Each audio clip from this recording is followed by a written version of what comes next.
Last వీడియోలో అయితే hamsters అనేవి యాడ్ చేస్తానని చెప్పాను కదా, ఇంకా హామ్స్టర్స్ తీసుకుందాం అని చెప్పేసి వెళ్తే అక్కడైతే ఇది ఒకటే లాస్ట్ సింగిల్ పీస్ అయితే అవైలబుల్ గా ఉందంట. స్టాక్ రాగానే అప్డేట్ చేశారు కానీ నాకే కొన్ని రీజన్స్ వల్ల అయితే వెళ్ళడానికి అయితే కుదరలేదు. అందుకే ఈ వీడియో రావడానికి కూడా చాలా లేట్ అయితే అయిపోయింది.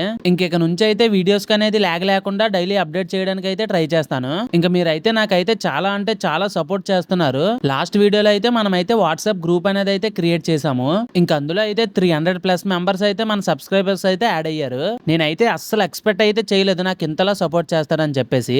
ఇంకా గ్రూప్ లో అయితే నా దగ్గరికి ఏమైనా పెట్స్ సేల్ కు వచ్చినట్లయితే నేను ఆ గ్రూప్ లో అయితే అప్డేట్ చేస్తాను. మీ దగ్గర కూడా ఏమైనా పెట్స్ సేల్ కు ఉన్నట్లయితే నాకైతే పర్సనల్ గా అయితే మెసేజ్ చేయండి. ఆ గ్రూప్ లో అనేది అయితే అప్డేట్ చేస్తాను. ఇంకా ఎవరైనా గ్రూప్ లో జాయిన్ అవ్వకుండా వీడియో చూసినట్లయితే నా యూట్యూబ్ బయోలో అయితే లింక్ అయితే ఉంటుంది, వాట్సాప్ గ్రూప్ లింక్. దానిపైన ట్యాప్ చేయగానే మీరు అయితే గ్రూప్ లోకి అయితే యాడ్ అయిపోతారు. అండ్ ఇన్స్టాగ్రామ్ లో కూడా బయోలో అయితే లింక్ ఉంటుంది. ఇంకా నాకు ఇన్స్టాగ్రామ్ లో కూడా చాలా మంది అయితే మెసేజెస్ చేస్తున్నారు. కొంతమందికి అయితే రిప్లైలు ఇచ్చాను, కొంతమందికి అయితే రిప్లైస్ అయితే ఇవ్వలేదు. కొన్ని రీజన్స్ వల్ల అయితే వాళ్ళకి కూడా అయితే రిప్లైస్ అయితే ఇస్తాను, కాకపోతే కొంచెం టైం పడుతుంది. ఇంక ఈ పెట్ వ్లాగ్స్ తో పాటు డైలీ వ్లాగ్స్ కూడా పెడదామని అనుకుంటున్నాను. మీరు ఏమనుకుంటున్నారో అయితే నాకైతే కామెంట్ అయితే చెయ్యండి. ఇంకా మనం 2K సబ్స్క్రైబర్స్ అయితే దగ్గరలో అయితే ఉన్నాము. వీడియో చూస్తూ వెళ్ళిపోకుండా లైక్ చేసి సబ్స్క్రైబ్ అయితే చేసేసుకోండి. నెక్స్ట్ వీడియోతో మళ్ళీ కలుద్దాం.